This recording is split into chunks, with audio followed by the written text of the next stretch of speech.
Well, I'm really pleased, really pleased to be here. And I have spent the first 19 years of my life in Sheffield Diocese and the last 6. I've been away for quite a while in between as well.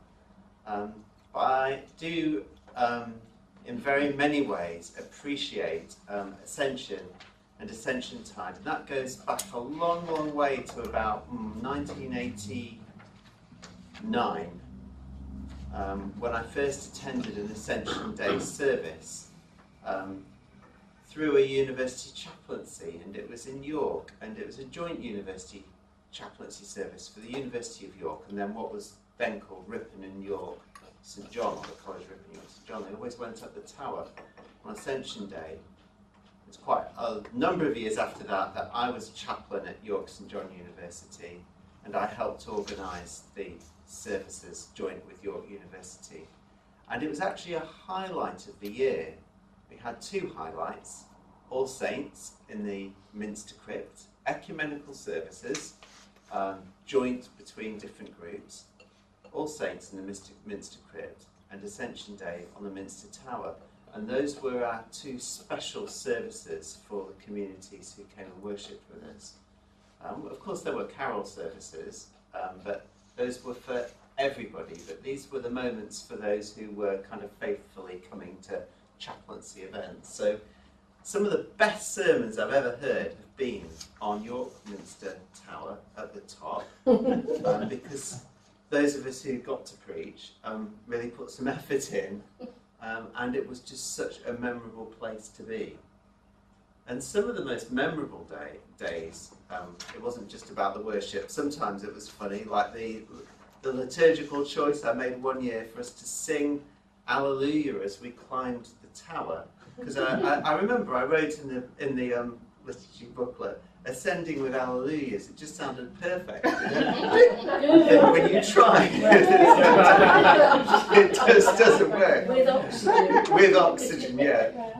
For those of some of you been up York Minster Tower, you'll know that there's that kind of half landing on the outside of the roof. So I would get a bit vertiginous there, if that's the word.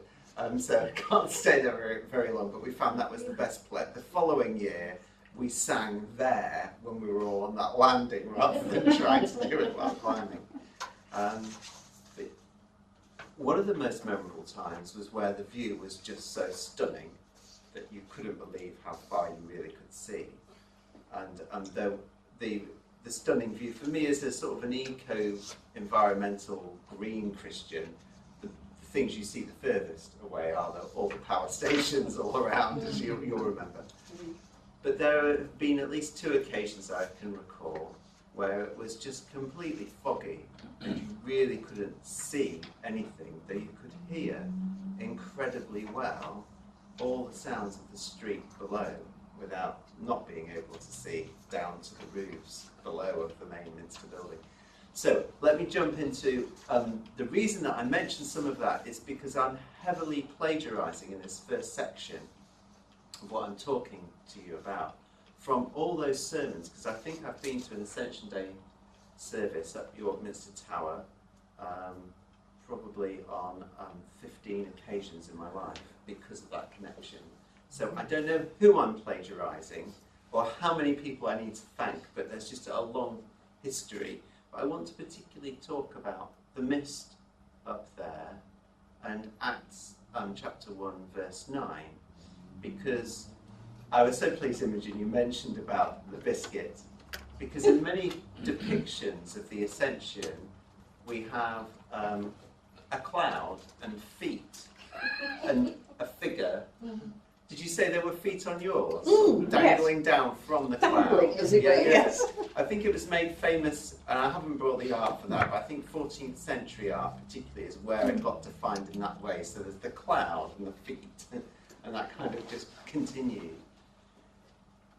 But I remember somebody else, it wasn't me, somebody else talked about how in some of the translations we have, and the cloud hid him from, rather than lifted him from their sight. There was something about, and he was raised up, though it isn't quite clear what raised up is, but you could read it very literally, that there was some kind of jet effect. Like, do you remember the Los Angeles Olympics in 1984? The opening ceremony where somebody really apparently used a jetpack, or maybe it was all done by Hollywood wires, who knows. But there was a jetpack moment on Ascension Tide. Or was it more like a friend who disappears in the mist, a bit like in the Railway Children, where it's a reverse formula that the father appears out of the mist? But was it a revert, which I think draws, when we get those missed moments in film and fiction, it might be drawing quite heavily on this kind of experience. And when we think about the mistiness of the witnessing of the resurrection, there's something incredibly vivid, isn't there, about some of those narratives about come and have breakfast and eating fish, but also as he broke the bread, he vanished from there, as they realised after the breaking of the bread, he vanished from their sight.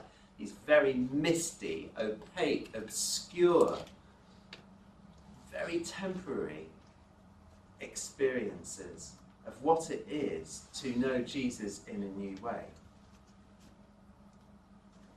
which speaks so fully and profoundly and encompasses our griefs. And that's probably another of those Ascension Day sermons that I'm thinking of more than the one about the mist, but they all have kind of fused for me. That there are so many ways in which, when we think about the disciples stood on a hill, confused, not even more angels telling us that there's all meaning in it, pointing in different directions, and the mist, and the losing, and the gaining, and the hoping, and the hurting, and the losing again. It's a very profound and beautiful and hard and agonising kind of moment, I think, for those witnesses, those final witnesses to some bodily resurrection that then vanishes before them.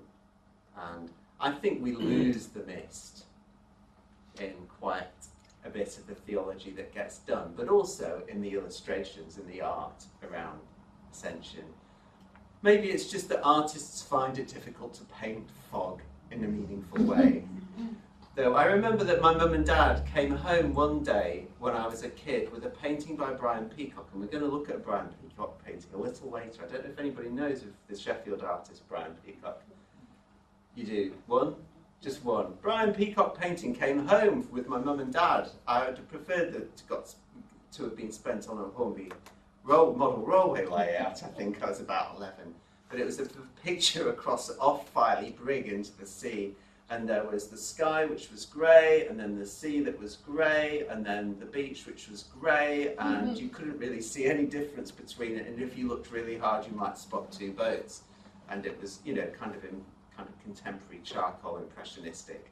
I mean, I was profoundly disgusted, but it should have gone on my train set. All that money, it's an awful thing. I think it's the only piece of original art that ever got brought into the house, because I think me and my sister were so livid about it. They'd never get away with it ever again. And all we got to do was look into this dreadful mist, which didn't look very pretty to us, and certainly wasn't a seascape to inspire an 11-year-old. And looking into the mist isn't the sort of thing that inspires us unless we start to think about how there are so many moments in all our lives and in our church communities' lives where people are staring into the mist, not knowing what's happening, and perhaps even rather disgusted by the lack of answers and clarity and beauty and purpose and meaning. Now, we can put lots of meaning onto Ascension Tide, of course we can, because we've kind of made the long journey, and the people of God and the Church of God have done that too. But maybe that is why we put off Christ the King, as we were discussing in the group, till the crown of the year, the end of the Church's year, rather than think that we can quickly jump from that Ascension Tide misty moment into Christ being there as our King, to be celebrated as King instantly. Maybe we need to do some travelling too, through the mist. Though that's the other question, and again, I don't know who I'm plagiarising here precisely, and whether I might be actually plagiarising myself at this point, because it was very important for me in reflecting on Ascension Tide is that mist for me also becomes the truth that we are called to come more deeply into that cloud of unknowing, which Mother Julian speaks of, and so many others in the church mystics since have talked about that cloud of unknowing and entering more deeply into it. And that it's not that the mist is something simply to be escaped, and that sometimes the glory isn't just that bright and shiny kind of glory, but it's that we go deeper and deeper into some kind of covering that we can't understand and can't define, because that's about entering more into the bosom of the Father and into the Father's love. It's into something so mysterious, it's unutterable, undefinable, and if you hung it on the wall as a painting, it would just look a bit strange. So that's the end of part one. It's a three-parter. I'm sorry about that. That's the end of part one. Can you see the painting? And not that Brian Peacock one, no, actually. My mum's got it in Sydney, Australia at the moment on her wall, so I think I might have taken a photo of it, actually. It might be on my blog somewhere, I'll have a look for it. But there's another Brian Peacock that we're going to look. I'll hand it out in a minute, but questions or answers?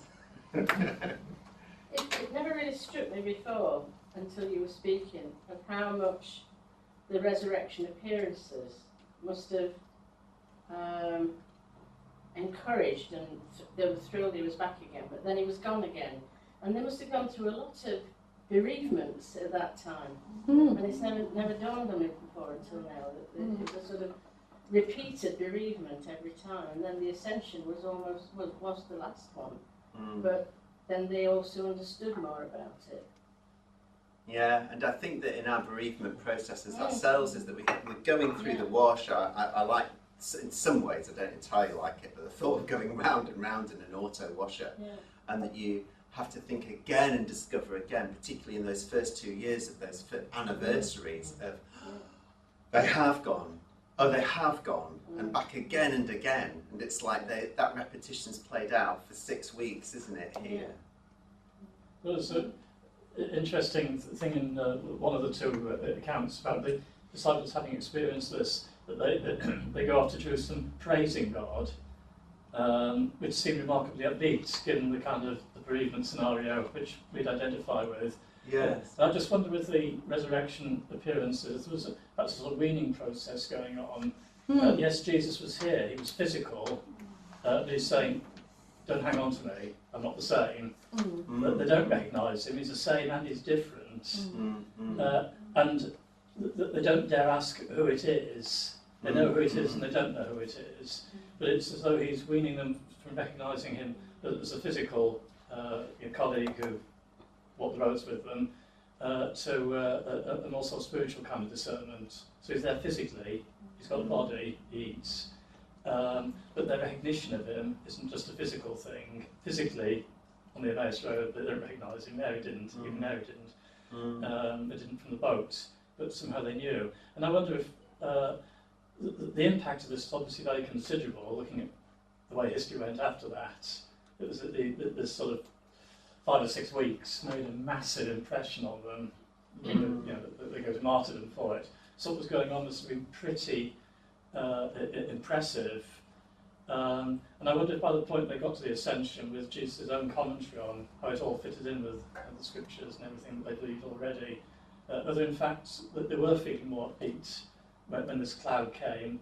Who knows? I mean, maybe perhaps. I mean, God. They haven't got a Trinitarian theology by that point, I wouldn't have thought, or nothing like our Trinitarian theology, and the Spirit hasn't come, and Pentecost hasn't been experienced, and the Church hasn't been born, and all sorts of things haven't been understood, including the divine nature, and fully human and fully God, and Philippians 2 hasn't been written, and do you see, there's all that kind of stuff, and sometimes we do need to go back into that kind of first naivety, because it will resonate with our own experiences of losing and loving and losing and loving, because the losing doesn't stop the loving, and that's where actually refines the loving. But I think that's, I'm sure, I'm not disagreeing with you, but I think that for all of us, that our griefs refine our loving. They don't cease the loving. And the loving becomes different and in some ways more refined,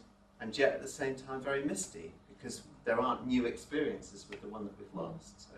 And Peter just struck a chord for me in bereavement when you think about people who say that in the early days you often hear people say that they struggle to recall the face of their loved ones. Yes.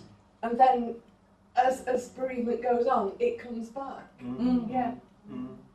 And I think, Peter, you said sort of weaning themselves, and you do, because you long for the sort of physical person, don't you? And it takes a while, but there is a while where you understand the loving, and you can do it without, as you say, without them being there, and you're carrying them in you then, so that you don't need them physically the way you once did. Yeah, and I agree with that.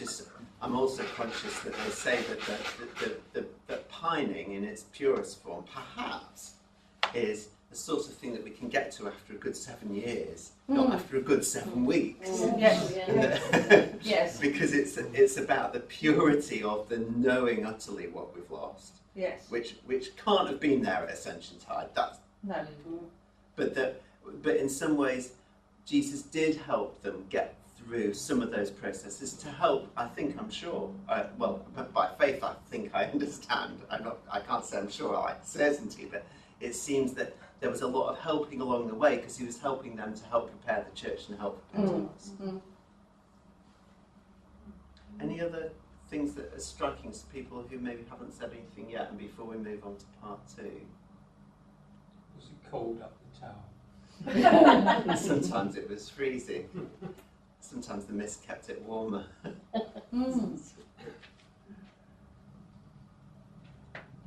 Okay, I think we'll hand this out at this point.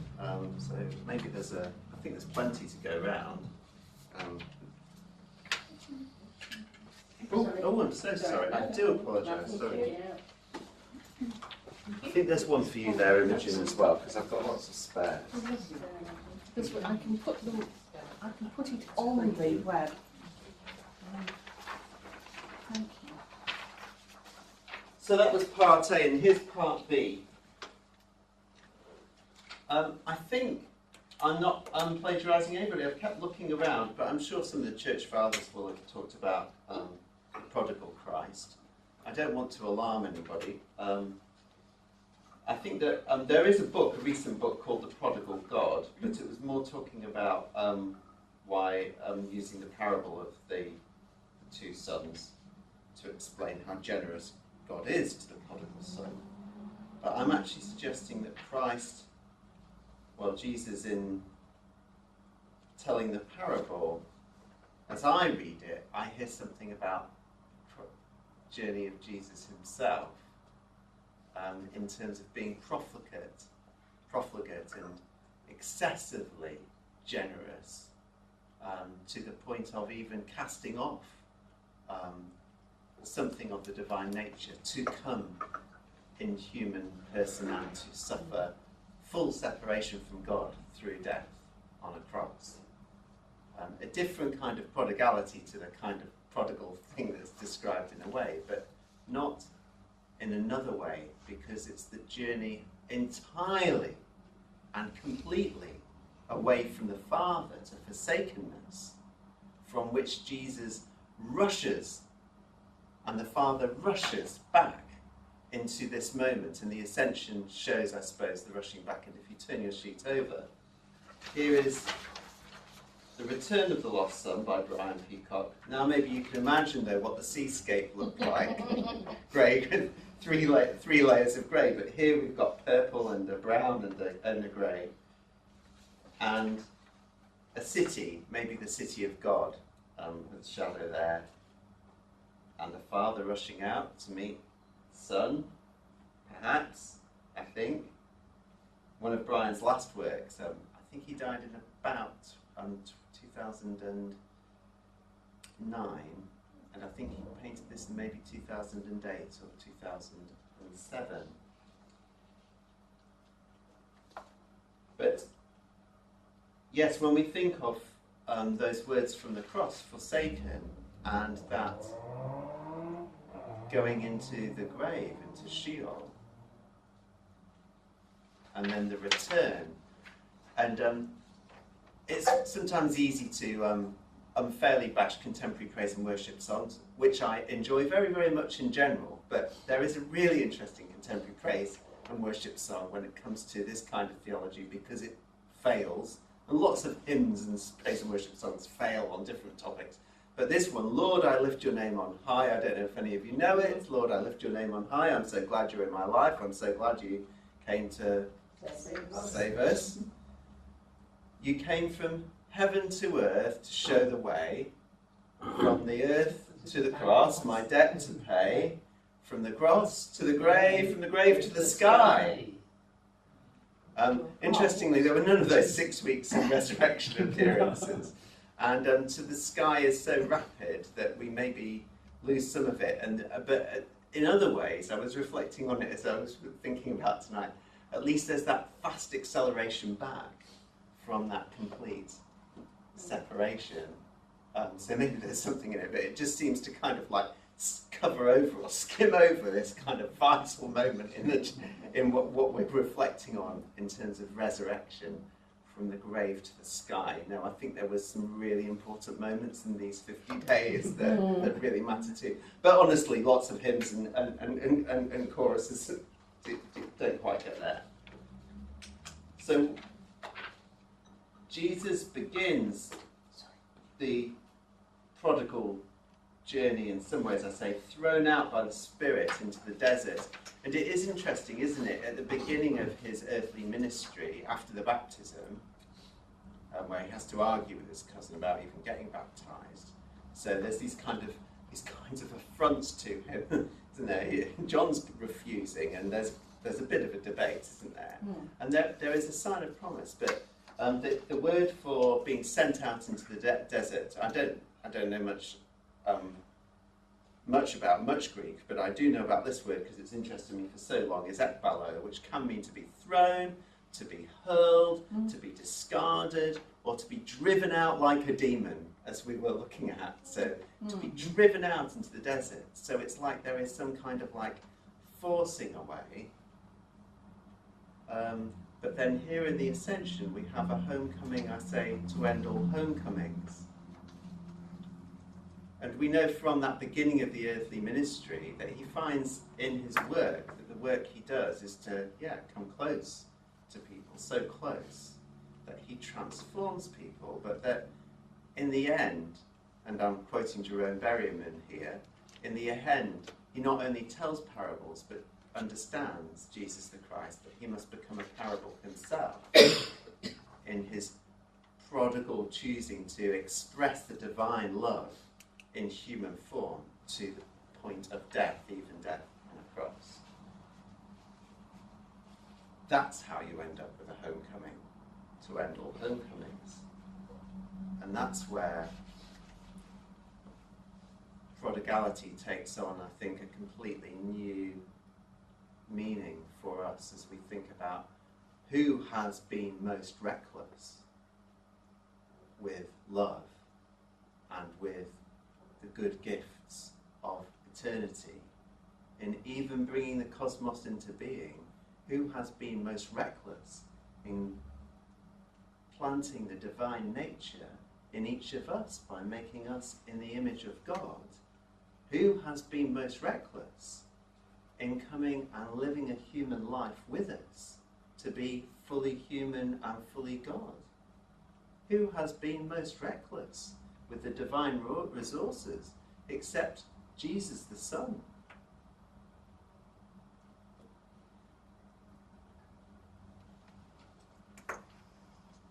The prodigal Christ maybe understands the prodigal person so much the better. And of course, the Christ, without sin, but still understands how our sinning might come about too.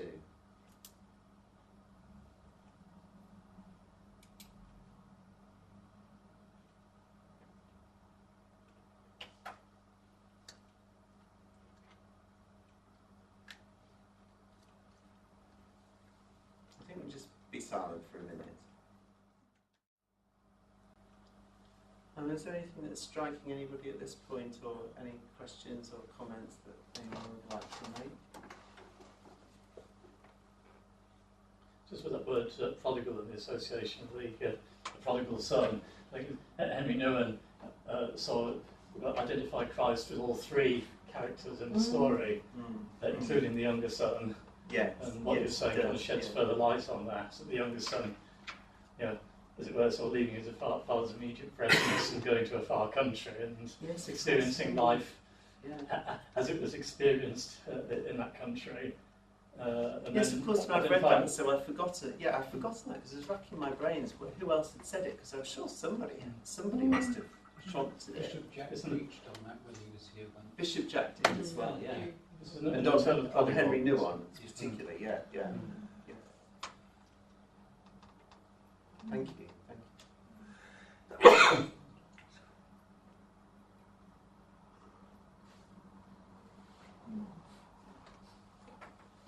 Anything else? Okay, I'll go on to part 3. And what I say there is specific, deliberately misty. But you know why I said that at the beginning? The prodigal nature of love, a wasteful excess. I was thinking about this because it seems that there's all sorts of excesses, isn't there, in coming and dying and then rising again and then disappearing off back to heaven. It's just all very confusing and perplexing for us, and yet at the same time wonderful and amazing and incredible. But one of the ways that I sort of saw the excess of love most clearly expressed was when I was listening to somebody I knew. It was another priest in York.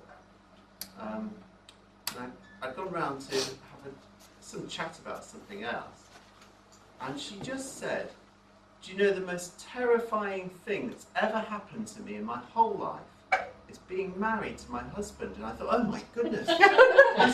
What kind of we were just having a cup of tea and we were talking about planning some event or something. She said because I just said something about it's your 20th wedding anniversary. She said yes, and she said the most terrifying thing that's ever happened to me in my life is being married to my husband, because I never had the faintest clue how much love would change me and him, and how I cannot do anything but love him and be changed by that love that I have for him and by the love that he has for me. I was only about 2 or 3 years divorced at this point in my life. I was just like, oh my goodness, this sounds so amazing and incredible. I thought, well, if I ever find love, then I think I'll try and find that kind of love, earthly and heavenly. But I never heard any, and it just all came out of her like this, and I was just like, I was really a bit alarmed. But I thought, well, I'm never going to forget this moment, because I've just never heard it uttered like that, not in my life, and not in my experience, not in my childhood either. Had I ever seen anything like that kind of love? And so that's kind of stayed with me for a long time, and that's why I wanted to take us on a journey only about 28 miles away. And I don't know if any of you will have been to Mirfield lately. Has anybody been to Mirfield in about the last 8 months? No. No. Not in the last 25 years. Well, not to the college, but to the community. I think we'll go into full screen. But I don't think I'll do slideshow. There's the brown peacock again. That was just the parable that goes with it. Oh, 2001. I guess Ron. Can you see that there? No, Right. it's not come Oh, up. it's not up. Oh, because I haven't plugged it in. Oh well, it's interesting for me. Sorry for the rest of you. I just started looking at my own computer. Thank you for telling me. There was me thinking you all could see what I could see. Blue cloud. It was It's in the depths of the mist. It's in the mist, isn't it? Yeah. Yes, yeah. I think it's pretty much instant when I do this. No.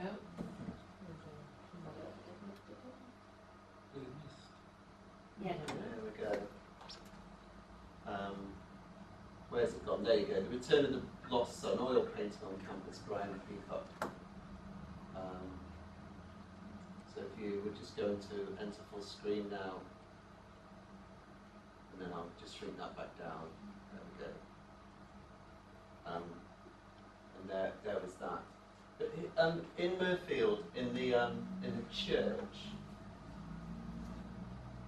they've put a reconciliation chapel somewhere sort of near the East End. It's hard to describe, but it's in a kind of little corner, and it's being glazed. And I happened while I was up there on a day retreat to meet the glass artist who'd made it. And there are two sides to it. This side that we're looking at the moment faces north, and then there's another side that faces west. And the north side is an orthodox kind of theological depiction of Mary visiting the tomb on Easter Sunday morning. Mary of Magdala is how it's understood within the Orthodox tradition, and bringing, you might be able to just about see, spices.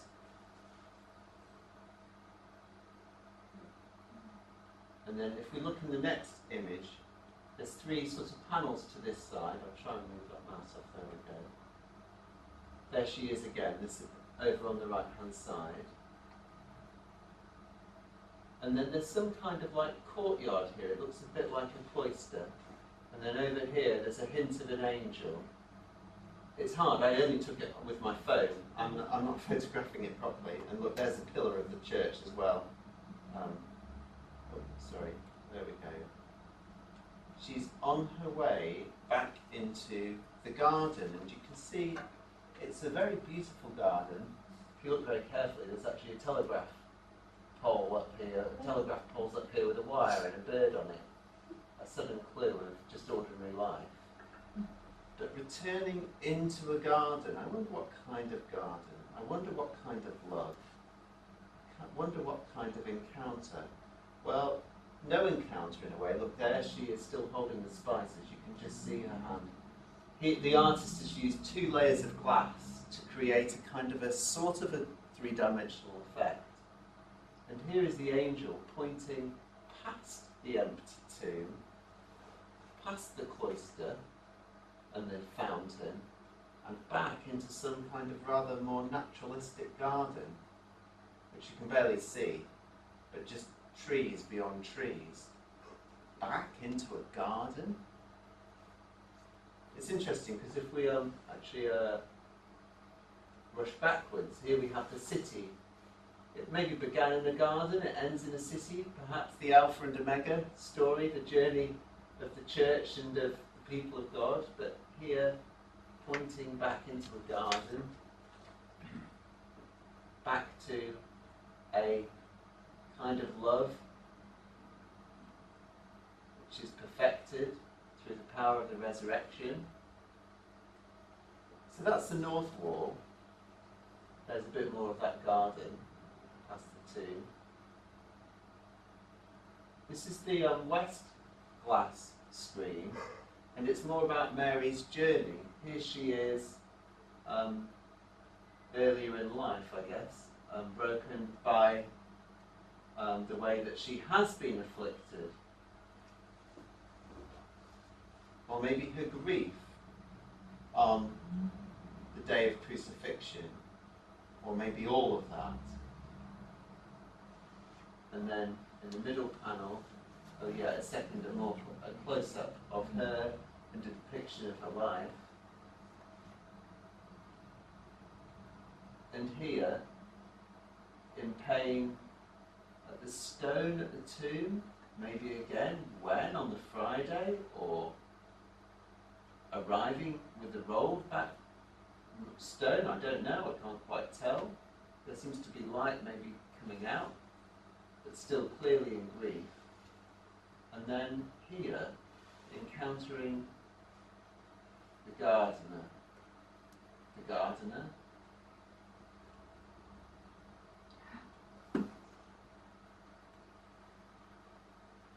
transformation. And I thought of the love that seems to be present here, the love that's depicted on both screens, a love that goes back into some kind of place of perfection, like a second Eden, beyond the two, to the perfection of creation.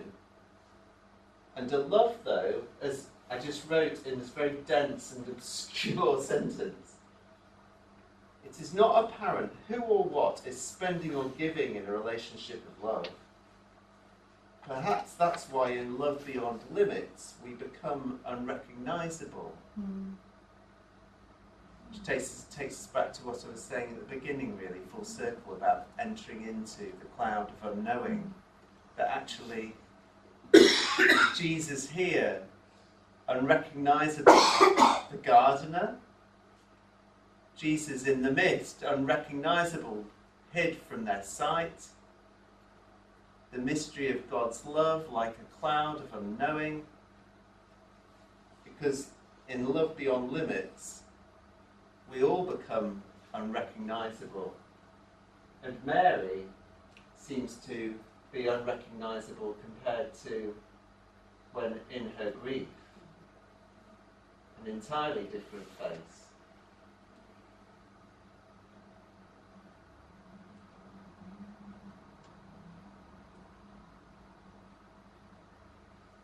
And so much love.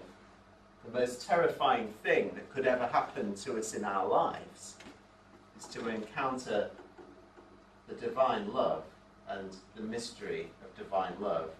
But also terrifying to imagine that love goes not just into our hearts, but is a love that is there because God so loved the whole world that God gave God's only Son.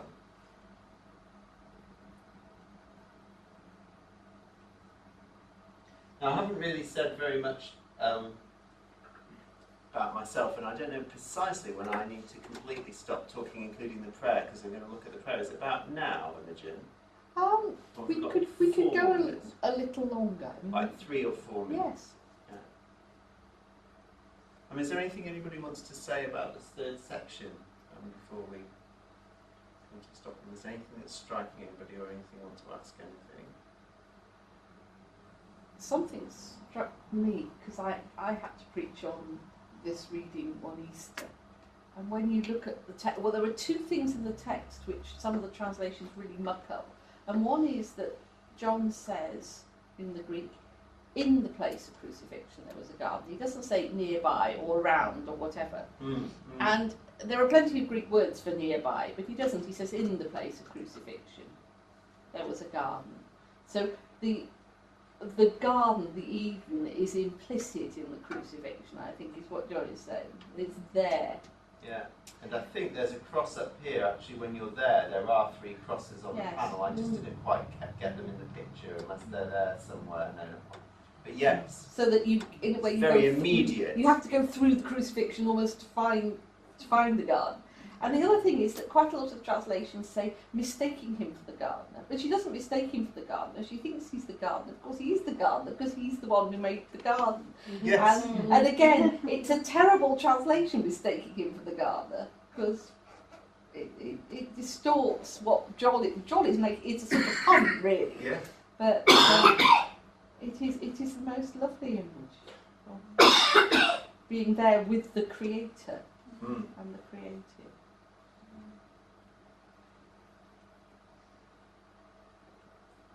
I never thought of the going back into the garden, and I found it's really struck me, particularly the angel pointing the way. I thought that was.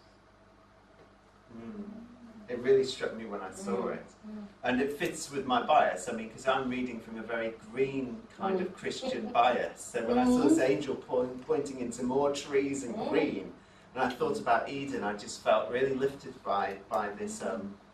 This artist's work, but also Mary being in this moment of reconciliation with Jesus in a garden and being reconciled to the gardener. For me, thinking about the natural world and creation. And that's where I can't really talk to you about my eco-theology. You'll have to get me back another time.